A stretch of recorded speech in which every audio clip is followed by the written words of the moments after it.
আমার দুষ্টু মিষ্টি ভালোবাসার বন্ধুরা কেমন আছো সবাই? আশা করি অনেক অনেক ভালো আছো।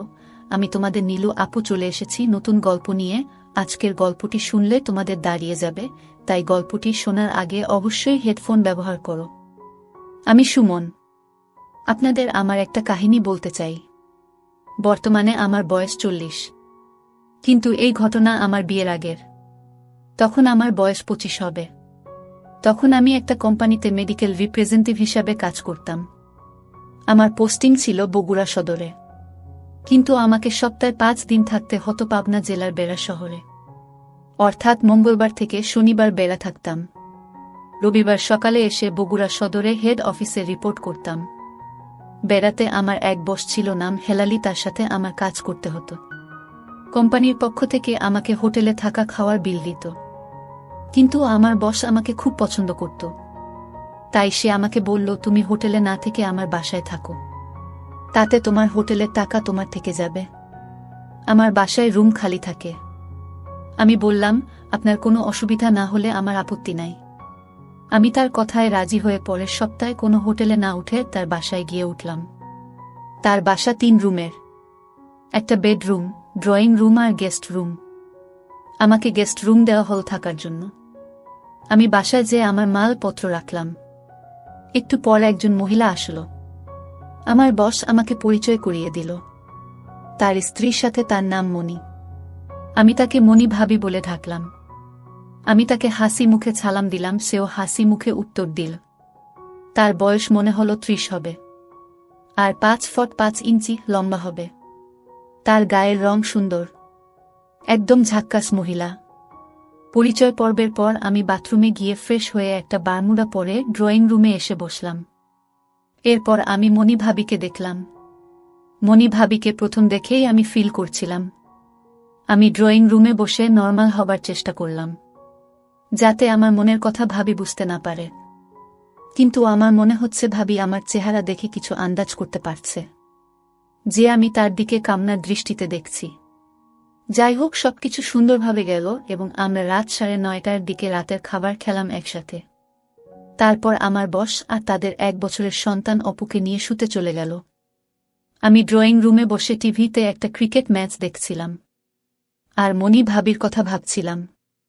যখন আমি প্রথম মণি ভাবিকে দেখি, আমি তার খোলা হাত ছাড়া আর কিছু দেখতে পারি নাই, কেননা সে তার শাড়ি দিয়ে ভালোভাবে ঢেকে রেখেছিল। কিন্তু আমি তাকে দেখে বুঝেছি তার, আর ভাবতে লাগলাম কিভাবে মণি ভাবির দেখা যেতে পারে। রাত প্রায় 11:30টার দিকে মণি ভাবি রুম থেকে বের হয়ে এল।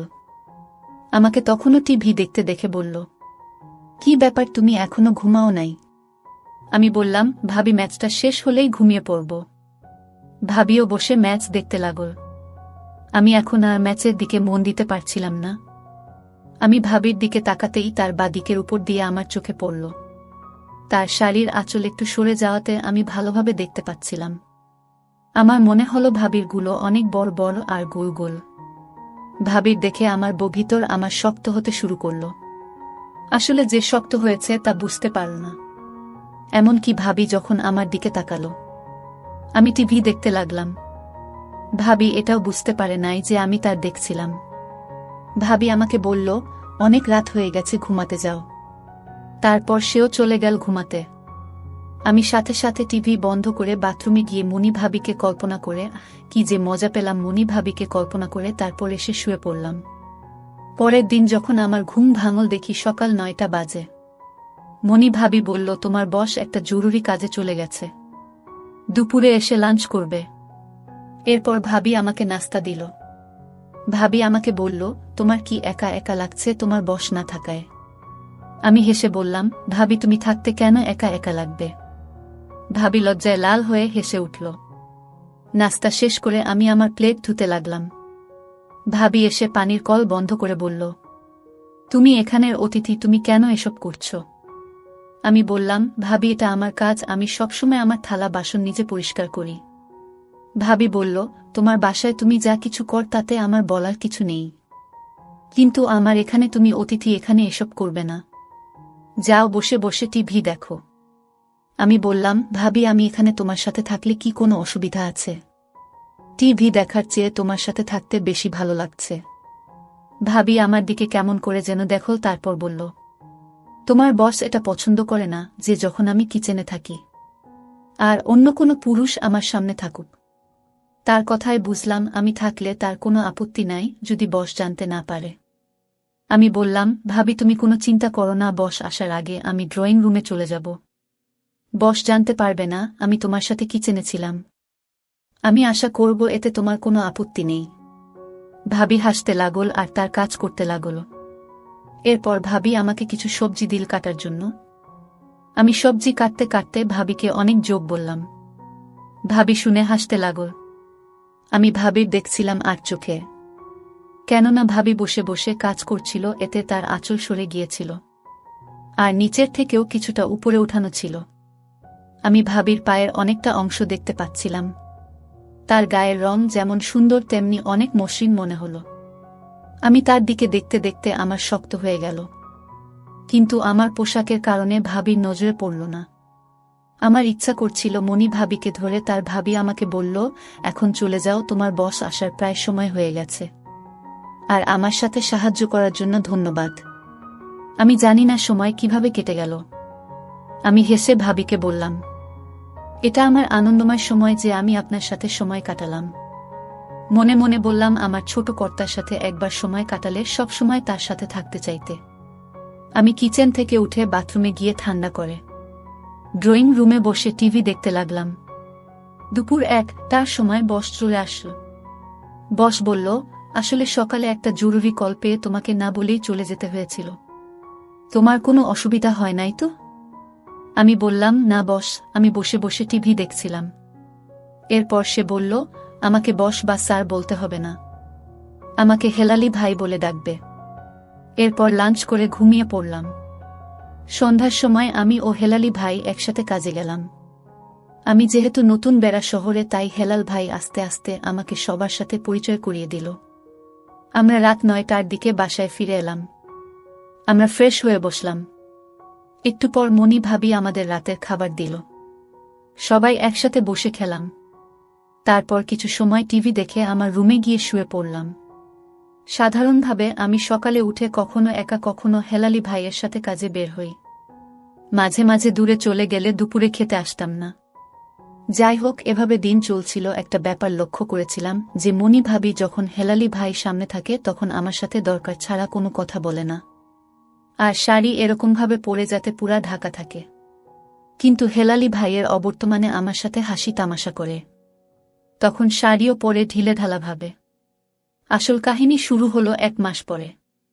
আমি মঙ্গলবার সকালে এসে বেড়া পৌঁছলে হেলালি ভাই বলল, সুমন, আজকে রাতে আমাকে ঢাকা হেড অফিসে যেতে হবে, 2-3 দিন সেখানে থাকতে হবে, তাই তুমি এদের খেয়াল রেখো। এর আগে আমি কখনো হেড অফিস গেলে পাশের বাড়ির এক বুড়ি এসে রাতে তোমার ভাবির সাথে থাকত, কিন্তু এবার তুমি থাকায় তোমার ভাবি বুড়িকে বলতে নিষেধ করল। আমি মনে মনে খুশি হলাম, অন্তত 2-3 দিন তো ভাবির সাথে একা সময় কাটাতে পারব। এরপর আমি আর হেলালি ভাই বাইরে গিয়ে কিছু কাজ করলাম। দুপুরে খাওয়া দাওয়া করে হেলালি ভাই একটু বিশ্রাম নিল। এরপর বিকাল 5টার দিকে হেলালি ভাইকে বিদায় জানাতে ভাবি আমি আর তাদের ছেলে অপুকে নিয়ে আমরা বেড়া থেকে কাশীনাথপুর গেলাম বাসে চড়ে। হেলালি ভাইকে বিদায় দিয়ে আমরা সেখানে বাজার থেকে কিছু সবজি আর তাজা মাছ কিনলাম। বাজার শেষ করতে করতে প্রায় সন্ধ্যা 7টা বেজে গেল। আমরা বাস স্টেশনে এসে দেখলাম শেষ লোকাল বাস অপেক্ষা করছে। বাসে অনেক ভিড় আর এই বাস ছাড়া যাওয়ার কোনো বিকল্প নাই, তাই বাধ্য হয়ে ভিড় ঠেলে বাসে উঠতে হলো।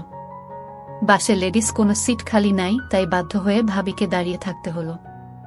আমি অপুকে কোলে নিয়ে ভাবির সামনে দাঁড়ালাম যাতে ভিড়ের চাপে তার অসুবিধা না হয়। ভাবি বাজারের ব্যাগ হাতে নিয়ে আমার দিকে মুখ করে দাঁড়াল। আমি অপুকে ডান হাতে কোলে নিয়ে বাম হাতে বাসের রড ধরে দাঁড়ালাম। আমি একটু দূরত্ব রেখে দাঁড়ালাম, কিন্তু পরের স্টেশনে আরও অনেক লোক উঠল, এতে চাপাচাপি বেড়ে গেল আমার মনি ভাবির শরীরের সাথে। এতে মনি ভাবির ডান সাথে আমার ডান ঘষা খেতে লাগল। ভাবির শাড়ির আঁচল বাতাসে ফুলে ফুলে উঠল। ভাবি তার আঁচলের দিকে নজর পড়তেই ডান হাতে তার শাড়ির আঁচল ঠিক করে দিল। এদিকে অপু আমার কাঁধে ঘুমিয়ে পড়ায় আমি আমার হাত দিয়ে অপুকে ভালোভাবে ধরলাম। আমি হাত ঠিক করার সময় আমার ডান হাতের সাথে ভাবির বাম দিকের চাপ লাগল। ভাবি এতে অবাক হয়ে আমার দিকে তাকাল এবং বুঝতে পারল অপুকে ভালোভাবে ধরতে গিয়ে আমার হাত লেগেছে। ভাবি বলল, আচ্ছা অপুকে আমার কাছে দাও। আমি বললাম, না ভাবি, আমি ঠিক আছি, আপনি নিজেকে নিয়ে ভাবুন। এবার ভাবি তার ডান হাত বাসের রড থেকে নামিয়ে আমাদের দুজনের মাঝখান দিয়ে নিচে নামিয়ে আনল। বাজারের ব্যাগ হাত বদল করার জন্য এতে করে আমার শক্ত অস্তিত্ব ভাবির হাতে লেগে গেল। আমি নিজেও লজ্জায় জানালার দিকে তাকিয়ে বাইরে দেখতে লাগলাম। এবার ভাবি ডান হাতে বাজারের ব্যাগ ধরে দাঁড়াল। এদিকে আবার ভাবির শাড়ির আঁচল বাতাসে ফুলে ফুলে উঠল। এবার ভাবি বুঝতে পেরেও শাড়ির আঁচল ঠিক করল না। এভাবে শুরু হলো আমাদের প্রেম কাহিনী।